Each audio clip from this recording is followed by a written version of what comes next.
Hello and welcome back to Political Beliefs and Behaviors, the Nature and Measurement of Public Opinion. So in the last segment of the course, we looked at the nature of a public opinion related to how do public opinions flow, or how do opinions flow from political elites in American government, so those from the President of the United States and mass media and journalists, and how do they flow to the American public, as well as how does the public select these opinions. Now what we're going to do is we're going to focus on the measurement of public opinion, looking at how do we come to understand what others around us are thinking. Now, I want to begin with kind of a general spoiler alert for you. We are awful as individuals at divining by ourselves what public opinion looks like. So what I mean by this is that our day-to-day lives, as we previously talked about with our networks, are surrounded by individuals who most likely agree with us politically. Our neighborhoods, our friend groups, our families, our acquaintances and communities most likely agree with us on any number of issues, on the candidates running for office. So what that means is that gives us a distorted perception of what public opinion is. If you're surrounded by individuals who agree with you, you're going to begin to extrapolate that to communities that could be very different from you, or to groups of people that could also be very different from you. And this is something to keep in mind, that public opinion scholars talk about the mistakes that people make in terms of thinking about how does public opinion form.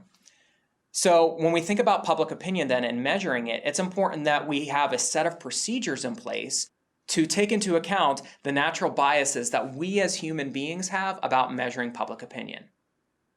So the first way that scholars and researchers often measure public opinion is thinking about focus groups. The purpose of focus groups is to gain an in-depth understanding, and that's the key word here, in-depth, of how individuals are thinking about politics.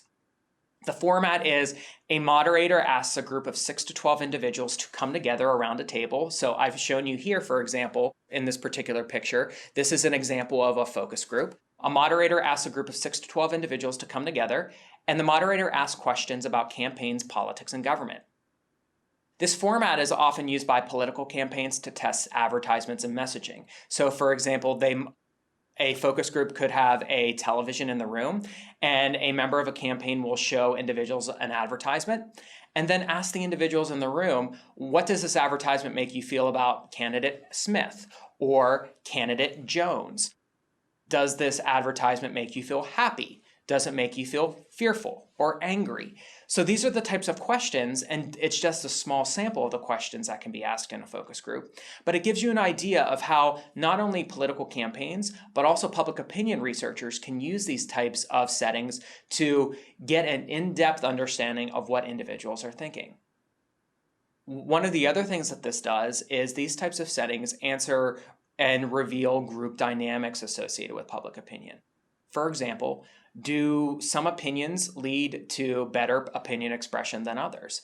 There are oftentimes controversial opinions that people hold, and individuals may know that those opinions are controversial and therefore not speak up about them in a group setting. Places like a focus group, methods like focus groups, can get at these particular group dynamics that can then help public opinion scholars understand why some opinions are expressed in American government and politics and society, and others are not expressed. So I want to actually show you here a link for what some researchers are doing with focus groups. The website that I've taken you to is Peter Hart's Voices of the Voters, and this is affiliated with the Annenberg Public Policy Center at the University of Pennsylvania in Philadelphia. And Peter Hart is a nationally renowned public opinion researcher, and what he does is during election season as well as during non-election years, he goes around the country and he holds focus groups with voters to talk about particular issues. So as you scroll through the website, you can actually see that there are a number of focus groups looking at any particular issue. So for example, the first one on here, Pittsburgh blue-collar voters discuss Trump in the 2016 election. If you click on it, you'll have a brief kind of summarization of what this focus group looked at and the types of questions. And then what you have is you have a video that takes you through the actual focus group. So you can see here the groups of individuals sitting around the table, and Peter Hart, who is the moderator for this, as we just talked about, asks a series of questions in this focus group. And again, it's to give you an in-depth understanding of public opinion. So I encourage you to watch maybe a part of one of these videos. They're quite long, but maybe watch a few minutes of one of these videos to get a feel for yourself of what focus group methods look like for measuring public opinion. Again, these are the types of examples that are perfect for those essay questions that are asked on the AP Government and Politics exam.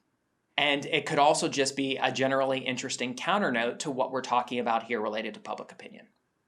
Now that we've covered one form of how to measure public opinion in the American political system, looking at focus groups, I want to turn next to thinking about a more common way that we see public opinion being measured, whether that's in the media or whether that's in any other form of election discourse that we might see, and that's public opinion polling. So stay tuned, we're going to talk about public opinion polling in the next video.